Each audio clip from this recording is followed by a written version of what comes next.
नमस्कार मित्रों, स्वागत है आपका हमारे जेवी एनसीआरबी मेड सिंपल के इस चैनल में। दोस्तों, इस वीडियो के माध्यम से हम लोग एएफएम के जितने भी फार्मूलाज हैं, आपके मैक्विलन बुक में जितने भी फार्मूला दिए गए हैं, सबसे पहले तो फार्मूले को देखेंगे, फॉर्मूले को समझेंगे, उसके साथ उस पर एमसीक्यूज करेंगे और फिर हम लोग उसको याद रखने का निमोनिक भी बताएंगे। यानी दोस्तों, फॉर्मूले के साथ जितना भी खेल कर सकते हैं हम लोग खेलेंगे इस पार्टिकुलर वीडियो के माध्यम से। फॉर्मूले को समझना, उसको किस प्रकार से अप्लाई करना है वो समझना, उसके बाद उसको याद कैसे करना है वो समझना, सब कुछ मैं करवा दूंगा। आपको बस एक एक बात को ध्यान से सुनना है। अंतिम तक बने रहे इस वीडियो में, पूरा फॉर्मूला आप याद करके जाएंगे, ये मेरा गारंटी है। और दोस्तों, आपको देखा जाए, ये मैं आपको एक स्टैटिस्टिक्स बताता हूँ। जो हमारा एग्जामिनेशन हुआ था नवंबर का, अक्टूबर का 2023 का, उसमें दोस्तों अप्रॉक्स 30 to 35% क्वेश्चन जो है फॉर्मूला बेस्ड थे एएफएम में। और यदि हम बात करें, हमारा जो जून का एग्जाम हुआ था एएफएम का, उसमें 40% क्वेश्चन फॉर्मूला बेस्ड थे। तो आप समझ सकते हैं कितना वेटेज है फॉर्मूला का, खासकर एएफएम एग्जामिनेशन में। That's why I am bringing a video in which I will explain, I will demonstrate the application of each and every formula along with it mnemonic to remember them. Also ये video जो है हमारा part wise आएगा, क्योंकि दोस्तों बहुत सारा formula है, उसको एक वीडियो में कंपाइल करना काफी डिफिकल्ट है। So I will try to bring in parts. First पहला पार्ट ये हमारा, देखिए सबसे पहला जो इंपॉर्टेंट फॉर्मूला है वो है हमारा straight line methods of depreciation. ठीक है, एसएलएम बोलते हैं इसको। तो इसमें फॉर्मूला पहले याद रखिए, डेप्रिसिएशन निकालने का फॉर्मूला है cost price of asset minus scrap value upon estimated life of the asset. बहुत सिंपल फॉर्मूला है। एक एग्जांपल कर लेते हैं। एक कंपनी एक मशीन परचेज करती है $50,000 में। स्क्रैप वैल्यू जो है इसकी एस्टिमेटेड लाइफ है 10 साल का, स्क्रैप वैल्यू 5,000 का दिया हुआ है। आपको एसएलएम मेथड से एनुअल डेप्रिसिएशन एक्सपेंस निकालना है। ठीक है, तो ये अब हम लोग फॉर्मूले को यूज करते हैं। Let's use the formula. आपके सामने 4 ऑप्शंस दिए गए हैं। तो देखिए सिंपल सा चीज है, आपको कॉस्ट प्राइस ऑफ एसेट कितना दे रखा है, 50,000 दे रखा है। ठीक है, स्क्रैप वैल्यू कितना दे रखा है, 5,000 दे रखा है। एस्टिमेटेड लाइफ ऑफ एसेट कितना है, 10 साल। तो सिंपल सी बात है, 50,000 माइनस 5,000 अपॉन 10, यानी कितना हो जाएगा, $4,500। तो जो एनुअल डेप्रिसिएशन एक्सपेंस है वो कितना है, $4,500। ये चीज़ क्लियर हो गई। चलिए अब मैं आपको अगला फॉर्मूला में लेकर चलता हूं, जो कि हमारा डिमिनिशिंग बैलेंस या रिटर्न डाउन वैल्यू मेथड। आपको पता होना चाहिए ये दोनों मेथड हमारा डेप्रिसिएशन को कैलकुलेट करने का बेस्ट मेथड है। तो आइए जरा देखते हैं WDV मेथड निकालने का क्या फॉर्मूला है हमारे पास। तो देखिए दोस्तों, इसका जो फॉर्मूला होता है वो ये है कि जो हमारा एनुअल डेप्रिसिएशन होता है वो दो चीज़ का प्रोडक्ट होता है, previous year value into depreciation rate. अब मैं इसको एग्जांपल लेके समझाता हूं। जैसे मान लीजिए किसी एसेट का ओरिजिनल कॉस्ट है 20,000, डेप्रिसिएशन रेट है 20%। तो आप देखिए एक टेबल बना लीजिए, उससे आप प्रत्येक साल का डेप्रिसिएशन निकाल सकते हैं। जैसे ईयर 1 आप निकालें। First of all let's talk about year 1। तो ईयर 1 में डेप्रिसिएशन आपको निकालना है। तो ओरिजिनल कॉस्ट कितना है, 20,000। तो हम लोग प्रीवियस ईयर वैल्यू लेंगे, यानी 20,000 लेंगे। उसको क्या करेंगे, डेप्रिसिएशन रेट से मल्टीप्लाई करेंगे। डेप्रिसिएशन रेट 0.2% को, ये 20% को हम लोग 0.2 भी लिख सकते हैं। तो इसको आप मल्टीप्लाई करेंगे तो आपको 4,000 आएगा डेप्रिसिएशन। अब यदि आप ईयर एंड वैल्यू निकालना चाहेंगे तो जो ईयर का शुरुआत में वैल्यू था उसमें से जो एक्चुअल डेप्रिसिएशन हुआ माइनस कर देंगे तो आपको ईयर एंड वैल्यू मिल जाएगा। फिर यदि आप सेकंड ईयर के लिए डेप्रिसिएशन निकालें तो ये 16,000 को आप यहाँ पे पुट कर दीजिए और इसका 0.2% निकाल लीजिए, जो कि आपको 3200 मिलेगा। यदि आप ईयर एंड वैल्यू निकालना चाह रहे हैं तो 16,000 में से 3200 माइनस करेंगे तो 12,800 मिलेगा। यदि आप ईयर 3 के लिए निकालना चाहें तो इस 12,800 को फिर से यहाँ पे पुट कर दीजिए और इसको 0.2 से मल्टीप्लाई कीजिए तो 2560 मिलेगा। और ईयर एंड वैल्यू के लिए 12,800 में से 2560 माइनस कीजिए, 10,240 मिलेगा। ईयर 4 के लिए यदि आपको डेप्रिसिएशन निकालना है 10,240 को फिर से यहाँ पुट कर दीजिए, इंटू इसका 20% निकाल लीजिए तो मिलेगा 2,048। और ईयर एंड वैल्यू निकालने के लिए 10,240 में से 20,48 माइनस करेंगे तो हमें ईयर एंड वैल्यू मिलेगा। उसी तरह आप 5th ईयर का भी वैल्यू निकाल सकते हैं। तो इसी को हम लोग बोलते हैं डिमिनिशिंग बैलेंस या WDV method, return down value method. इस पर कुछ एमसीक्यूज कर लिया जाए। जैसे कोई कंपनी एसेट खरीदती है 50,000 में, डेप्रिसिएशन रेट है 10% का, आपको डिमिनिशिंग बैलेंस मेथड का यूज करना है। तो आपको बताना है कि सेकंड ईयर के एंड में एसेट का वैल्यू क्या होगा। ठीक है, आइए इसको सॉल्व करते हैं। Let's solve this particular question. तो दोस्तों देखिए, हम लोग सबसे पहले फर्स्ट ईयर का डेप्रिसिएशन निकालेंगे। कैसे निकालेंगे, तो 50,000 इसका ओरिजिनल वैल्यू है और डेप्रिसिएशन रेट है 10%। तो original cost into depreciation rate हमें 5,000 मिल जाएगा फर्स्ट ईयर का डेप्रिसिएशन। ईयर एंड वैल्यू निकाल लेंगे उसके बाद, तो ओरिजिनल कॉस्ट माइनस डेप्रिसिएशन हमें दे देगा, यानी 45,000 हमें ईयर एंड वैल्यू मिल गया।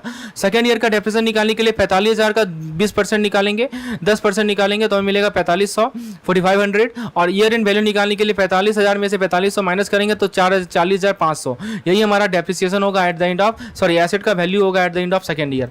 तो क्वेश्चन को ध्यान से पढ़िए क्या पूछा जा रहा है आपसे और फिर सवाल का आंसर दीजिए। दोस्तों ये जो हमारा पीडीएफ है एएफएम फार्मूला का, ये हमारे कैप्सूल कोर्स में अवेलेबल रहेगा।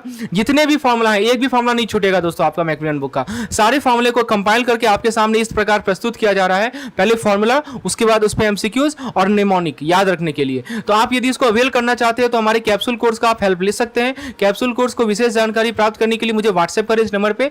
मात्र 60 रुपीज में आप इस कैप्सूल कोर्स को अवेल कर सकते हैं। इस कैप्सूल कोर्स के अंदर आपको केवल ये फार्मूला पीडीएफ नहीं, what to study PDF, capsule PDF, one liner PDF, quizzes, ये सभी चीज आपको मिल रहे हैं। सो फॉर मोर डिटेल आपको डिस्क्रिप्शन सेक्शन में भी कोर्स का लिंक मिल जाएगा।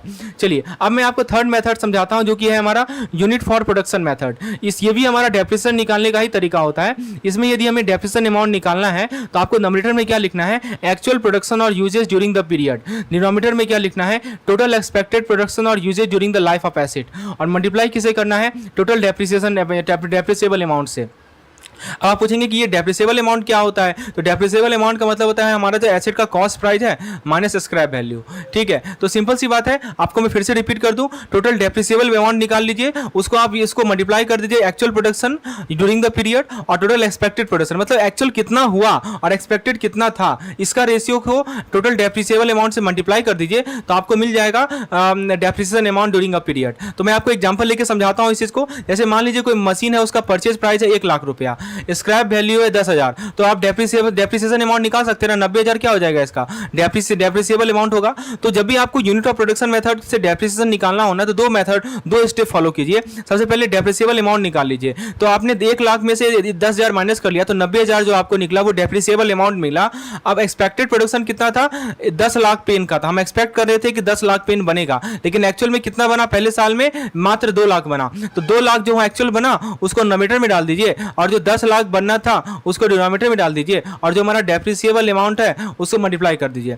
यानी कि ये आपका 0.2 आ जाएगा, 0.2 ऑफ 90,000 यानी कि 18,000, ये हमारा डेप्रिसिएशन अमाउंट आता है। समझ में आया दोस्तों, सिंपल सी बात है, एक्सपेक्टेड कितना था उसको न्यूमरेटर में डालना है और हम जो है ये एक्चुअल कितना हुआ उसको डिनोमिनेटर में डालना है और उसका हमें डेप्रिसिएबल अमाउंट से मल्टीप्लाई कर देना है। जैसे एक क्वेश्चन और देखते हैं, एक कंपनी XYZ है, वो एक कार प्रोडक्शन मशीन परचेज करता है। तो ये मशीन 5 लाख कार को मैन्युफैक्चर कर सकता है after which it has to be scrap, मतलब 5 लाख कार को, मतलब एक्सपेक्टेड है कि 5 लाख कार को मैन्युफैक्चर करेगा। मशीन का परचेज प्राइस है 2 लाख रुपया और स्क्रैप वैल्यू है 20,000 रुपया।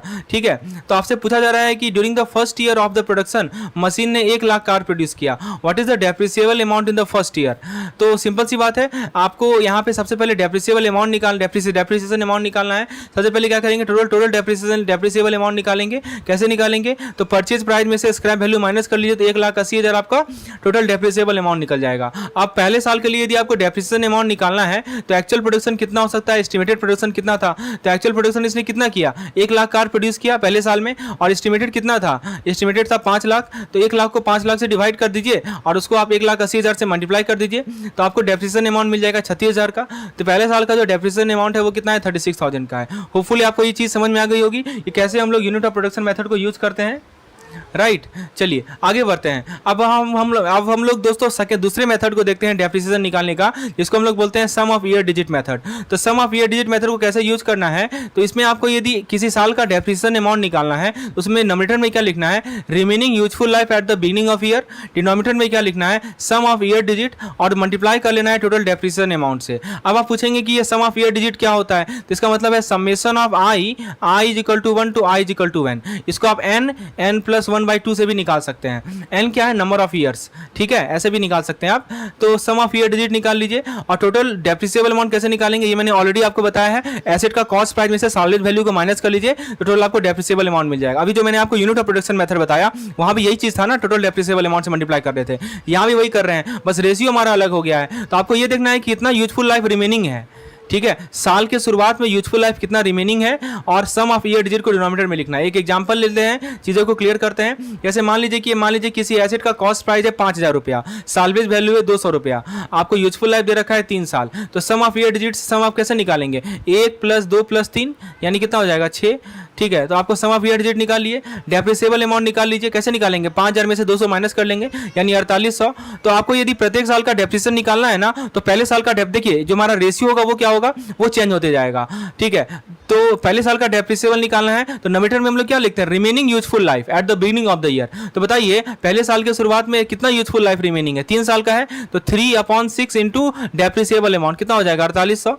ठीक है, तो यानी कि 0.5 हो गया यानी 2400। यदि सेकंड ईयर का डेप्रिसिएशन निकाल लें तो सेकंड ईयर का डेप्रिसिएशन आप ये बताइए कि सेकंड ईयर के शुरुआत में टोटल रिमेनिंग यूजफुल लाइफ कितना है, 2 ही साल बचा है क्योंकि 1 साल तो खत्म हो गया। तो 2/6 इंटू 4800, ठीक है, तो ये मिल जाएगा 1600। और यदि थर्ड ईयर का आप डेप्रिसिएशन अमाउंट निकालिएगा तो थर्ड ईयर के शुरुआत में कितना यूजफुल लाइफ बचा है, 1 साल बचा मात्र, तो 1/6 इंटू 4800 यानी कि 800 रुपया। तो यही हमारा डेप्रिसिएशन इस प्रकार से हम लोग निकालते हैं। कुछ एमसीक्यूज कर लिया जाए इस पे। जैसे देखिए एक कंपनी है वो एसेट परचेज कर रही है 15,000 रुपये में, सालवेज वैल्यू दे रखा है 3,000 का, यूजफुल लाइफ दे रखा है 5 साल का, सम ऑफ ईयर डिजिट मेथड के माध्यम से सेकंड ईयर का डेप्रिसिएशन अमाउंट कितना होगा। बहुत बढ़िया सवाल है, आपके सामने 4 ऑप्शन दिए गए हैं। बेहतर ये होगा कि पहले आप खुद से ट्राई करें और फिर मेरे एक्सप्लेनेशन को सुने। This is the best way to make use of this particular video. दोस्तों यदि आपको ये हमारा प्रयास पसंद आ रहा हो तो एक लाइक जरूर कीजिए, हिट कीजिएगा, ताकि ये वीडियो और भी जेआईबी एस्पिरेंट तक पहुंच सके और वो भी इस वीडियो का लाभ उठा सकें। तो आप देखिए इसको स्टेप बाय स्टेप हम लोग सॉल्व करते हैं। सबसे पहले आप मुझे डेप्रिसिएबल अमाउंट निकाल के बताइएगा। देखिए 15,000 इसका इनिशियल अमाउंट है जिसमें हमने परचेज किया था और सालेज वैल्यू 15,000 दे रखा है, तो दोनों को माइनस करेंगे तो 12,000 नहीं आएगा, तो 12,000 हमारा क्या होगा, डेप्रिसिएबल अमाउंट नहीं हो गया। आपको क्या पूछा जा रहा है कि सेकंड ईयर का डेप्रिसिएशन अमाउंट निकालना है, तो सिंपल सी बात है, यूजफुल लाइफ 5 साल दिया हुआ है ना, तो 1 + 2 + 3 + 4 + 5 यानी तो 5 + 1/2, दोनों में से जो मेथड यूज करना यूज कीजिए। ठीक है, तो कितना हो जाएगा 15, या ऐसे भी निकालिए 15 आएगा। तो सम ऑफ ईयर हमने निकाल लिया 15, ठीक है, तो डिनोमिनेटर में हमारा 15 हो जाएगा और डेप्रिसिएबल अमाउंट कितना है हमारा 12,000 से मल्टीप्लाई कर दीजिए। अब चूंकि पूछ रहा है आपसे सेकंड ईयर के लिए, तो सेकंड ईयर के बाद देखिए पहले साल में तो पूरे 5 साल यूजफुल लाइफ बचा है, सेकंड ईयर में 40 साल बचा है ना, तो 4/15 गुने 12,000 नहीं हो जाएगा हमारा। तो इसको आप यदि सॉल्व करेंगे तो मैं आपको अगले स्लाइड में ले चलता हूँ। इसको यदि आप सॉल्व करेंगे तो आपको कितना मिलेगा, आपको मिलेगा 3,200। इसको सॉल्व कीजिए, यू विल गेट 30,200। उसी चीज को आप यहाँ पे वर्ड में देख सकते हैं। पहला स्टेप आप सम ऑफ ईयर डिजिट निकालिए, दूसरा स्टेप आप टोटल डेप्रिसिएबल अमाउंट निकालिए, तीसरा स्टेप आप इस फॉर्मूले को यूज कीजिए तो आपको 3200 मिल जाएगा। तो फॉर्मूले को समझ में आना चाहिए, तो आप यदि समझ गए हैं तो आसानी से आप इसको कैलकुलेट कर सकते हैं। तो आप देख सकते हैं कि सेकंड ईयर का डेप्रिसिएशन अमाउंट जो है 3200 निकला। मान लीजिए पूछ लिया आपसे थर्ड ईयर का बताओ, तो थर्ड ईयर में क्या होगा, ये तो 12,000 वही रहेगा, ये 15 हमारा वही रहेगा, लेकिन जो थर्ड ईयर रहेगा उसमें जो यूजफुल लाइफ बचा है वो मात्र 3 साल बचेगा, तो इसको 5 से हो जाएगा और ये हमारा हो जाएगा 2400। तो आप एक चीज नोटिस कीजिए कि सम ऑफ ईयर डिजिट में जो हमारा डेप्रिसिएशन अमाउंट है वो घटते जा रहा है। यहाँ देखिए पहले 4800 था, पहले 2400 था, फिर 1600 हुआ, फिर 800 हुआ। चलिए होपफुली आपको ये क्लियर हो गया होगा। अब हम बैलेंस शीट इक्वेशन की बात करते हैं। तो बैलेंस शीट इक्वेशन का बेसिक फॉर्मूला होता है एसेट बराबर लायबिलिटी प्लस इक्विटी। इक्विटी बोलिए या कैपिटल बोलिए, बात बराबर है। इसको रीअरेंज फॉर्म में लिख सकते हैं कि लायबिलिटी बराबर एसेट माइनस इक्विटी या इक्विटी बराबर एसेट माइनस लायबिलिटी।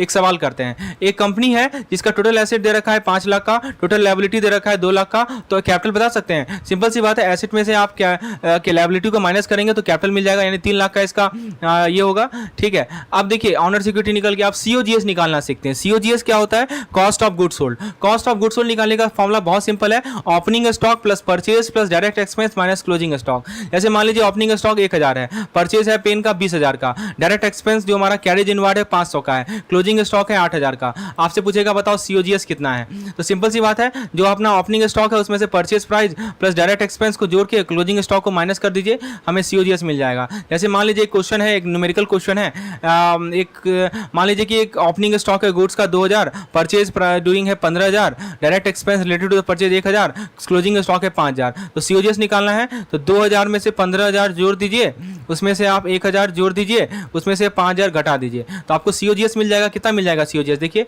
आपको मिल जाएगा 13,000 सीओजीएस। बहुत सिंपल है इसको कैलकुलेट करना। ठीक है, सीओजीएस का देखिए डायरेक्ट सीओजीएस पे सवाल नहीं पूछेगा, लेकिन सीओजीएस का यूज होता है ग्रॉस फार्मूला निकालने में वहां पे, राइट। तो ये आपसे पूछा जाएगा कि सीओजीएस का कहाँ यूज होता है। चलिए होपफुली ये कंसेप्ट आपको क्लियर होगा। अब मैं आपको प्रोविजनिंग रिक्वायरमेंट के फॉर्मूला पे आता हूँ। प्रोविजनिंग रिक्वायरमेंट सवाल हर एक साल पूछा जाता है। यदि हमारा स्टैंडर्ड एसेट हो ना और वहाँ पे यदि प्रोविजनिंग फॉर्मूला आपसे पूछा जाए तो उसमें 0.25% से 1% होता है टोटल आउटस्टैंडिंग का। ये डिपेंड करता है कि एडवांस का टाइप क्या है। यदि हमारा सब स्टैंडर्ड एसेट है, इफ आवर एसेट इज सब स्टैंडर्ड, तो प्रोविजनिंग रिक्वायरमेंट जो है टोटल आउटस्टैंडिंग का 15% होता है। ठीक है, ये याद रखिएगा। अब देखिए यदि हमारा डॉटफुल एसेट है तो उसमें 2 पोर्शन होगा, अनसिक्योर्ड पोर्शन और सिक्योर्ड पोर्शन। अनसिक्योर्ड पोर्शन में टोटल अनसिक्योर्ड पोर्शन का 100% हमें लेना है, ठीक है। और यदि सिक्योर्ड पोर्शन है और 1 साल तक यदि डाउटफुल है तो हमारा जो जिसको D1 हम लोग बोलते हैं, तो हमारा जो है प्रोविजनिंग रिक्वायरमेंट 1/4 होगा, यानी 25% होगा। यदि 1 से लेकर 3 साल तक हमारा डाउटफुल सिक्योर्ड है, सिक्योर्ड पोर्शन है 1 साल से 3 साल तक डाउटफुल है, यानी D2 है, तो उस केस में हमें 40% लेना है। और मोर देन 3 ईयर है तो वहां पे हमें 100% लेना है। तो ये आप याद रखेंगे। और यदि हमारा लॉस एसेट है तो पूरा का पूरा आउटस्टैंडिंग का हमें प्रोविजनिंग लेना पड़ेगा। ये फॉर्मूला बहुत इंपॉर्टेंट है, इसे सवाल हर एक साल पूछा जाता है। कुछ सवाल कर लेते हैं इसको याद रखने के लिए। देखिए पहला सवाल है, एक लोन है जिसको हमने स्टैंडर्ड एसेट के रूप में क्लासिफाई कर दिया, उसका आउटस्टैंडिंग अमाउंट है 5 लाख। यदि प्रोविजनिंग रिक्वायरमेंट इस तरह का एडवांस 0.5% है तो रिक्वायर्ड प्रोविजन क्या होगा। तो ये 0.5 आप याद रखिएगा, एग्जाम में दिया नहीं रहेगा। तो क्या करना है, 0.5% आपको निकाल लेना है किसका, टोटल आपका आउटस्टैंडिंग अमाउंट का, जो कि 5 लाख है। तो 5 लाख का 1% कितना होता है, 5000, उसका आधा कितना होगा 2500, तो 2500 हमारा प्रोविजनिंग होगा, समझे। उसके बाद दोस्तों अगला सवाल है कि एक सब स्टैंडर्ड एसेट है। जैसे सब स्टैंडर्ड एसेट दिखे तो आपको समझ जाना चाहिए कि 15% हमें उसका प्रोविजनिंग लेना है। सब स्टैंडर्ड एसेट है, आउटस्टैंडिंग अमाउंट 2 लाख है, तो प्रोविजनिंग रिक्वायरमेंट कितना होगा। तो याद रखिएगा सब स्टैंडर्ड एसेट का जो प्रोविजनिंग होता है वो 15% होता है, ठीक है। तो आप 15% निकाल लीजिए आउटस्टैंडिंग अमाउंट का, तो 2 लाख का 10% होता है हमारा 20,000 और आधा परसेंट होगा 10,000, यानी 30,000 हो जाएगा।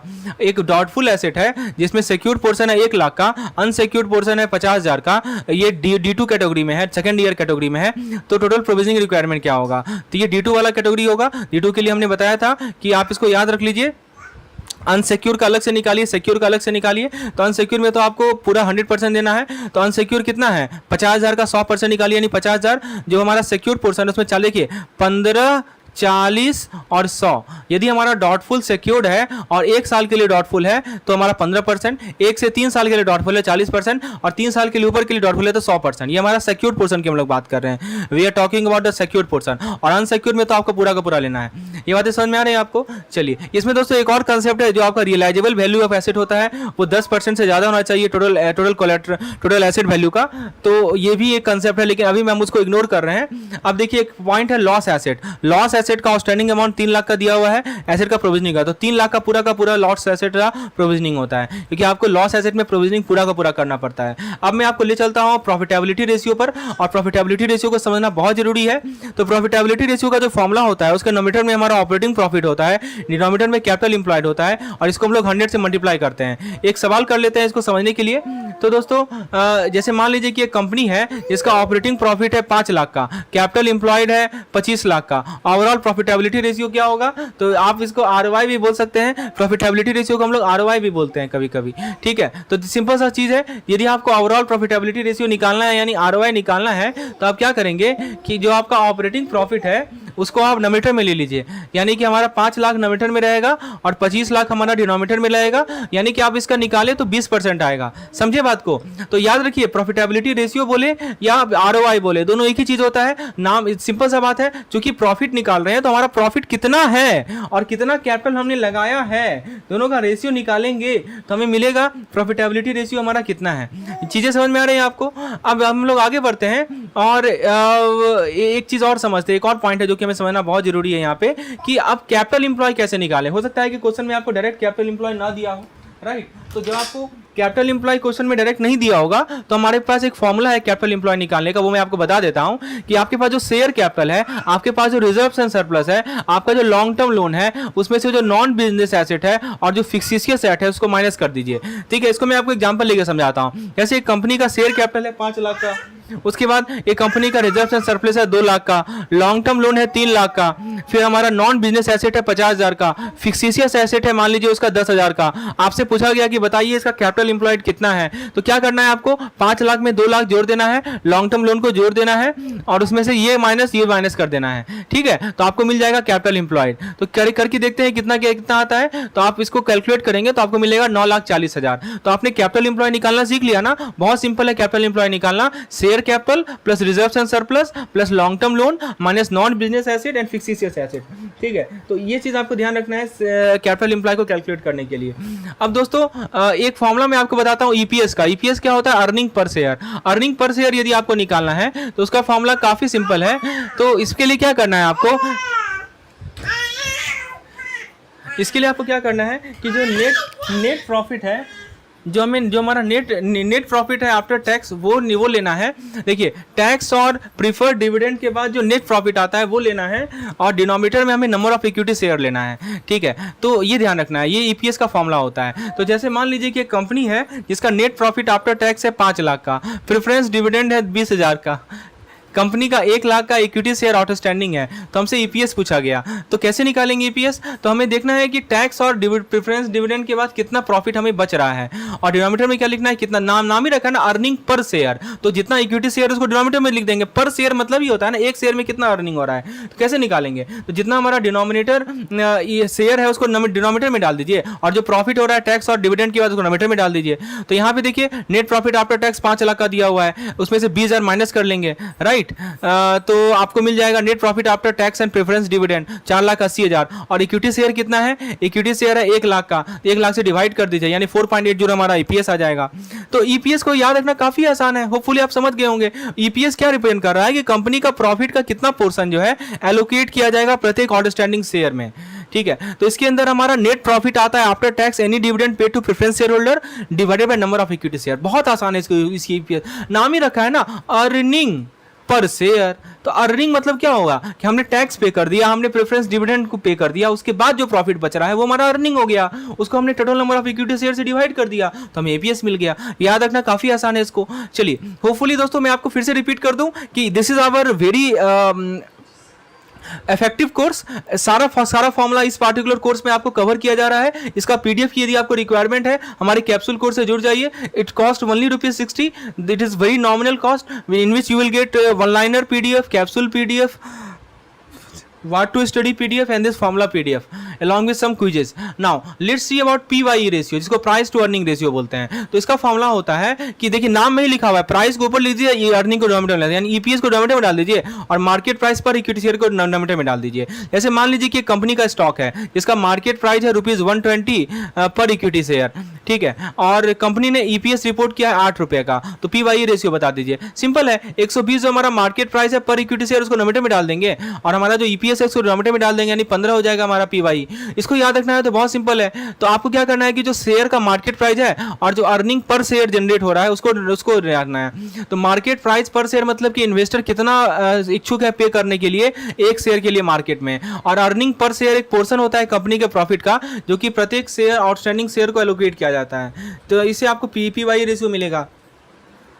ठीक है, तो ये होता है हमारा। अब देखिए एक होता है gross profit ratio. Gross profit ratio कैसे निकाला जाता है आइए देखते हैं। तो ग्रॉस प्रॉफिट के लिए आपको क्या करना है कि ग्रॉस प्रॉफिट डिनोमिनेटर में लिखना है, नेट सेल डिनोमिनेटर में लिखना है, 100 से मल्टीप्लाई करना है। जैसे किसी कंपनी का ग्रॉस प्रॉफिट है 5 लाख का, सेल्स है 10 लाख का, ग्रॉस प्रॉफिट रेशियो बता दीजिए तो 50% हो जाएगा, समझे।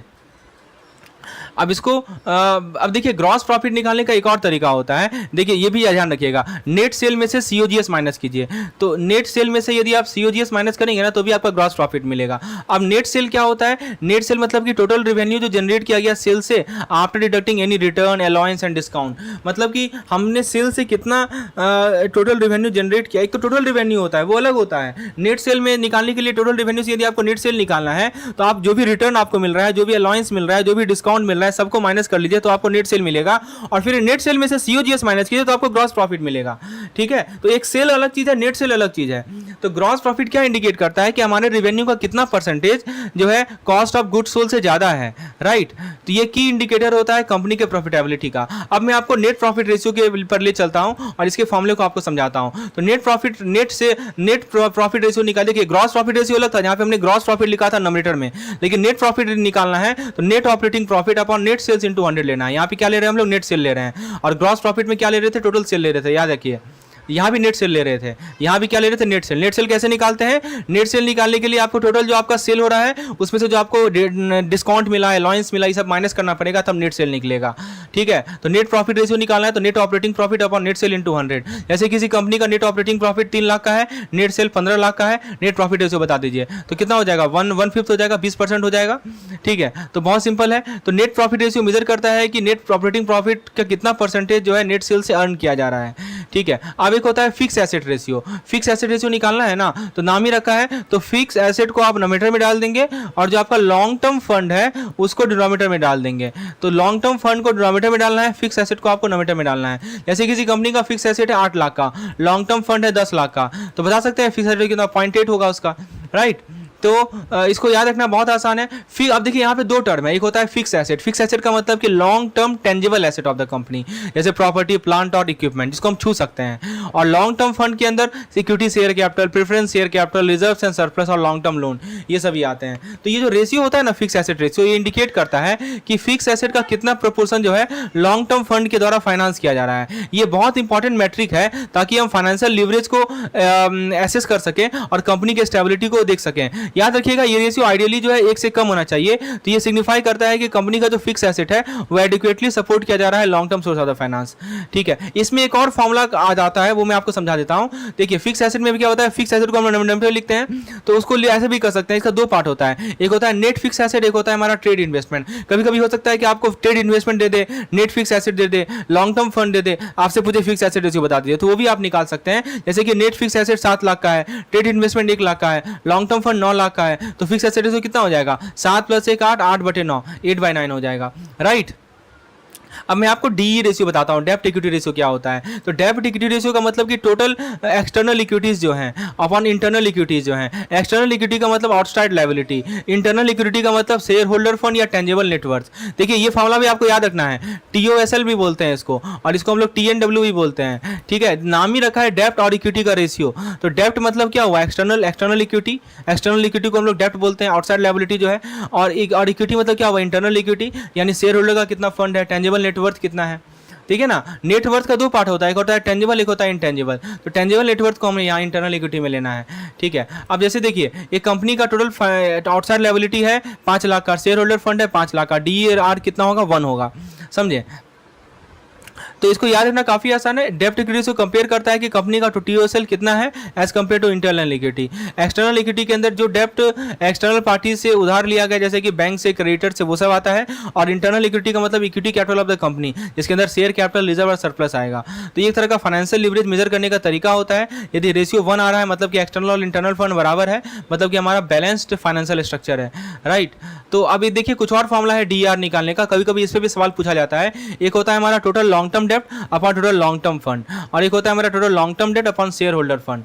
ठीक है, तो दोनों तरीके से आप DER को निकाल सकते हैं। अब हम लोग इस पे कुछ क्वेश्चन कर लेते हैं। जैसे कि मान लीजिए कि टोटल लॉन्ग टर्म डेब्ट है 6 लाख का, टोटल लॉन्ग टर्म फंड है एक 10 लाख का, शेयर होल्डर फंड है 4 लाख का, है ना।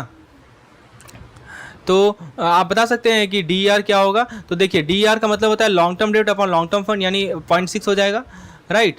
और दूसरा ये शेयर होल्डर फंड से निकालें तो लॉन्ग टर्म डेब्ट अपॉन शेयर होल्डर फंड निकालेंगे तो 1.50 आएगा। ठीक है, तो डेब्ट इक्विटी रेशियो को याद रखना काफ़ी आसान है। अब एक होता है हमारा करंट रेशियो। करंट रेशियो क्या होता है, current asset upon current liability.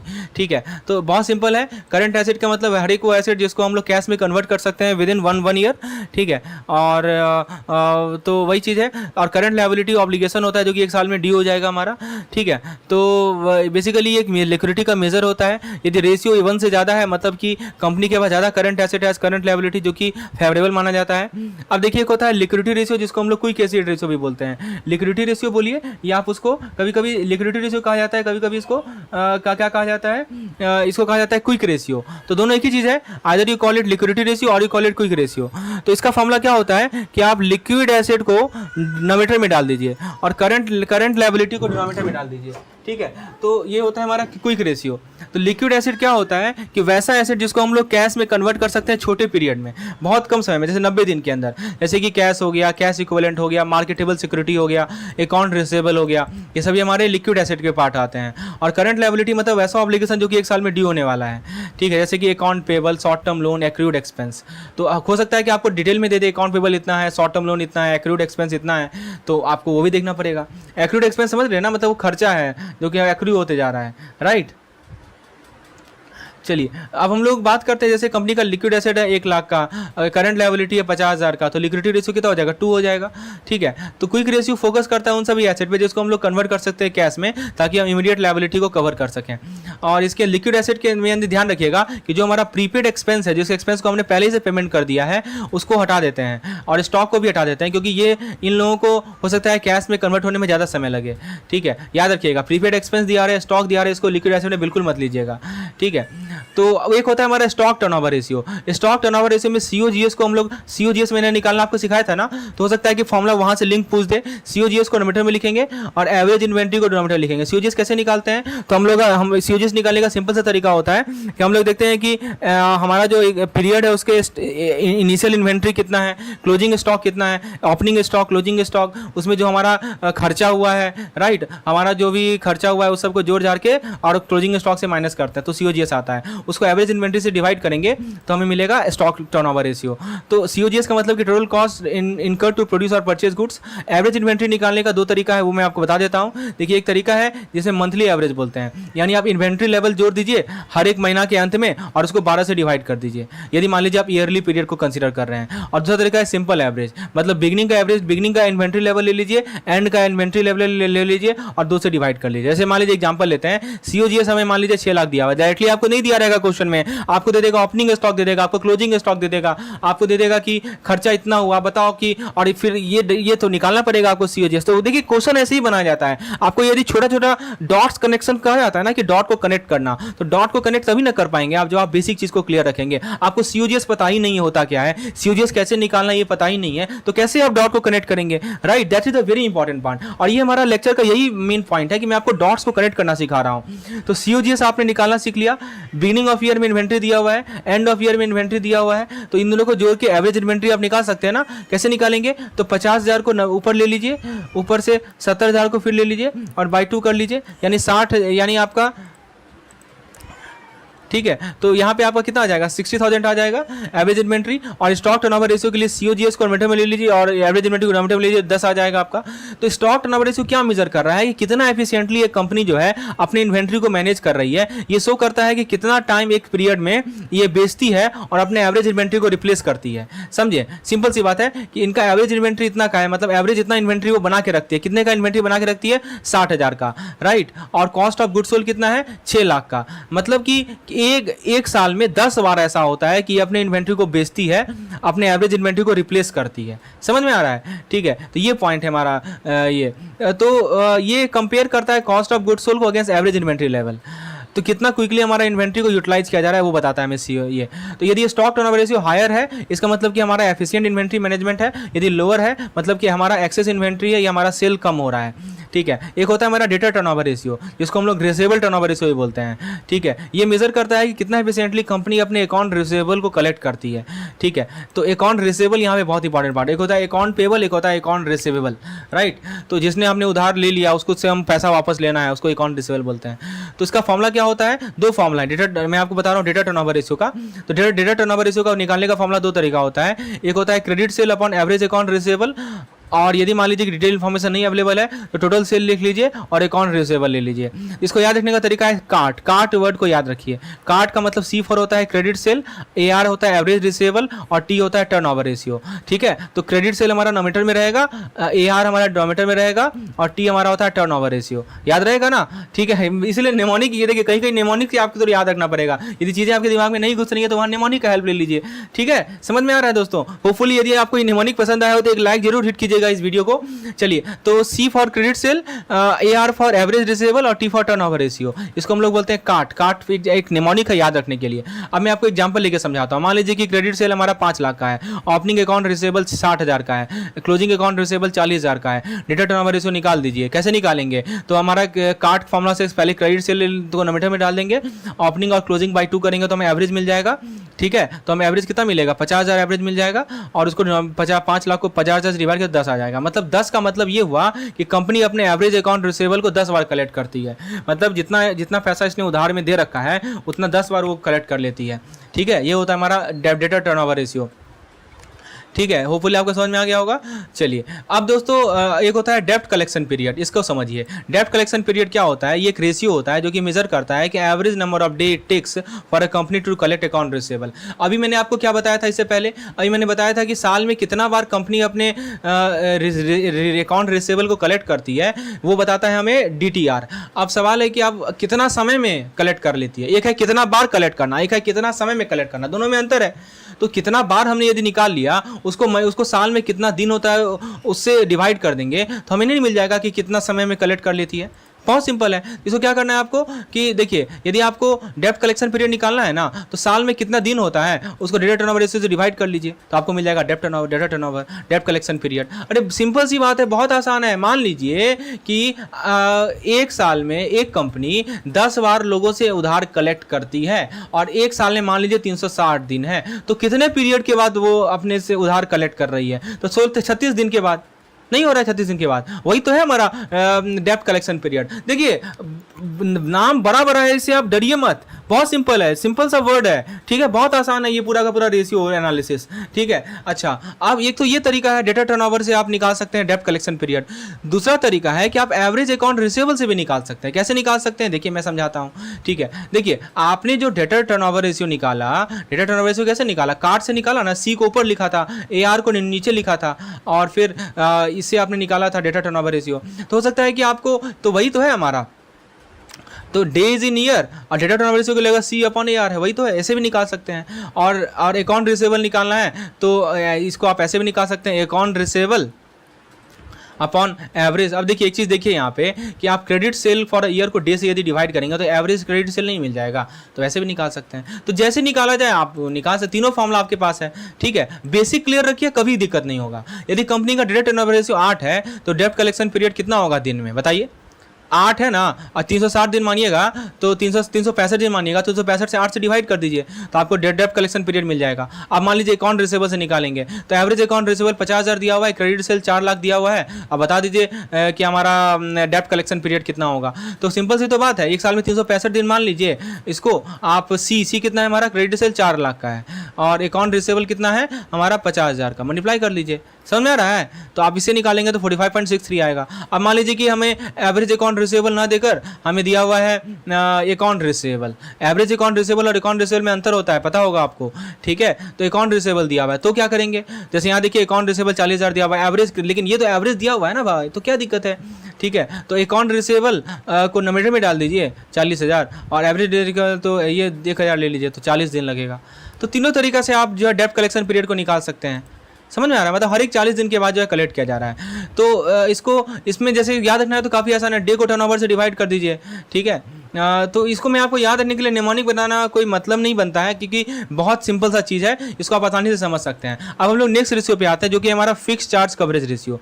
ये मेजर करता है कि कंपनी की क्षमता कितनी है कि वो अपने फिक्स चार्ज को कवर कर सके। जैसे कि फिक्स चार्ज क्या होता है? जैसे कि इंटरेस्ट हो गया, लीज एक्सपेंस हो गया, ये सब फिक्स चार्ज होता है कंपनी का। तो कंपनी की कितनी क्षमता है कि वो अपने फिक्स चार्ज को कवर कर पा रहा है with it earning before interest and tax, यानी EBIT से। EBIT के माध्यम से कंपनी अपने फिक्स चार्ज को कितने आसानी तरीके से कवर कर पा रहा है, कंपनी की क्षमता है या नहीं है कि वो अपने फिक्स चार्ज को EBIT से कवर कर पा रहा है, ये हमें फिक्स चार्ज कवरेज रेशियो बताता है। तो फिक्स चार्ज कवरेज रेशियो का फॉर्मूला बहुत सिंपल है, जो आपका EBIT है वो नोमीटर में ले लीजिए, फिक्स चार्ज को नोमीटर में, दोनों को जोड़ दीजिए, अपॉन फिक्स चार्ज से डिवाइड कर लीजिए, ठीक है। एक सवाल कर लिया जाए इस पर, बिल्कुल कर लिया जाए, ठीक है। तो जैसे मान लीजिए कंपनी का EBIT है 2 लाख, कंपनी का फिक्स चार्ज है 50,000, तो फिक्स चार्ज कवरेज तो क्या होगा? तो 2.5 लाख ऊपर लिख लीजिए और 50,000 को डिनोमिनेटर में डाल लीजिए, यानी 5 टाइम्स, ठीक है। और वही चीज़ है यहाँ पे। अच्छा, अब हम आगे ले चलते हैं DSCR। इसमें सवाल बहुत बार आता है। DSCR होता है डेब्ट सर्विस कवरेज रेशियो। ये कंपनी की क्षमता को देखता है कि वो अपने डेब्ट ऑब्लिगेशन को सर्विस कर पाएगी कि नहीं कर पाएगी। अब डेब्ट ऑब्लिगेशन का मतलब क्या हुआ? डेब्ट ऑब्लिगेशन मतलब कि आप उधार जब लेते हैं तो प्रिंसिपल रिपेमेंट भी करते हैं और इंटरेस्ट रिपेमेंट भी करते हैं, इसके अंदर दोनों आ जाता है। इसलिए आप इसके डिनोमिनेटर में देखेंगे ना तो इंटरेस्ट भी आएगा और प्रिंसिपल रिपेमेंट भी आएगा, ठीक है। तो कंपनी की अपने कितनी क्षमता है कि वो अपने डेब्ट ऑब्लिगेशन को सर्विस कर पा रही है। तो इस पर इसका फॉर्मूला याद रखना है। इसका फॉर्मूला होता है कैश प्रॉफिट अवेलेबल फॉर डेब्ट service upon interest plus principal payment. इसको याद रखना बहुत आसान है, कैश ओवर डेब्ट पेमेंट, ऐसे याद रखिए। कैश का मतलब क्या हुआ? कैश प्रॉफिट अवेलेबल फॉर डेब्ट सर्विस। और डेट पेमेंट मतलब क्या हुआ, इंटरेस्ट भी है और प्रिंसिपल पेमेंट भी है। तो इसको याद रखना काफ़ी आसान है। देखिए जैसे मान लीजिए कि कैश प्रॉफिट जो अवेलेबल है डेट सर्विस के लिए वो ये $1.5 लाख है और इंटरेस्ट पेमेंट है $30,000 और प्रिंसिपल पेमेंट है $40,000। DSCR निकालना है तो कैश फ्लो जो हमारे पास अवेलेबल है, कैश प्रॉफिट अवेलेबल है, यानी कि 1.5 लाख उसको डिनोमिनेटर में डाल दीजिए और जो 40,000 है और प्लस जो हमारा 30,000 है उसको डिनोमिनेटर में डाल दीजिए। तो कितना हो जाएगा, 15/7 नहीं हो जाएगा। देखिए दोस्तों आपके लिए मैं बहुत आसान कर रहा हूँ चीज़ें, ठीक है, निमोनिक से याद करवा रहा हूँ। DSCR याद रखना है ना, तो कैश ओवर डेट पेमेंट याद रख लीजिए बस इस वर्ड को, cash over debt payment. Cash का मतलब कि कैश प्रॉफिट जो हमारे पास अवेलेबल है डेट सर्विस के लिए, और डेट पेमेंट का मतलब कि दो पार्ट होता है, प्रिंसिपल पेमेंट और इंटरेस्ट पेमेंट, जैसे लोन में होता है, राइट। तो वही चीज़ है हमारा। तो अब एक होता है हमारा डिविडेंड यील्ड रेशियो। ये क्या होता है इसको समझिए। डिविडेंड यील्ड रेशियो निकालना है ना, तो इसका ये मेजर करता है कि return on investment for a share holder in terms of dividend. तो डिविडेंड पर शेयर कितना होगा और मार्केट प्राइस पर शेयर कितना होगा। इसको यदि याद रखना है तो याद रखिए dividend over market, dividend over market, ठीक है। तो इसके थ्रू आप याद रख सकते हैं डिविडेंड ओवर मार्केट। तो जैसे मान लीजिए कि कंपनी का डिविडेंड है ₹2 पर शेयर और करंट मार्केट प्राइस है ₹40, तो डिविडेंड यील्ड रेशियो कितना हो जाएगा, तो डिविडेंड अपॉन मार्केट 2 को 40 से भागा दे दीजिए, राइट, तो आपको मिल जाएगा ये। चलिए तो डिविडेंड रेशियो मिल जाएगा। अब दोस्तों आगे का चीज़ को हम लोग नेक्स्ट वीडियो में डिस्कस करेंगे। कैसा लगा आपको ये वीडियो जरूर कमेंट सेक्शन में बताइए, क्योंकि दोस्तों बहुत सारा फॉर्मूला है। मैं आपको केवल फॉर्मूला ही नहीं बता रहा हूँ, फॉर्मूला का एप्लीकेशन भी समझा रहा हूँ, निमोनिक भी बता रहा हूँ कैसे याद किया जाए, उस पर MCQs भी करवा रहा हूँ। तो दोस्तों एक लाइक जरूर बनता है इस पार्टिकुलर वीडियो के लिए, और यदि आपको कैप्सूल कोर्स की रिक्वायरमेंट है फील फ्री टू व्हाट्सएप में ऑन दिस पार्टिकुलर नंबर। अब मिलते हैं हम लोग आप अगले सेशन में। वीडियो को लाइक कीजिए और चैनल को सब्सक्राइब कीजिए ताकि जैसे ही वीडियो में अपलोड करूँ आपको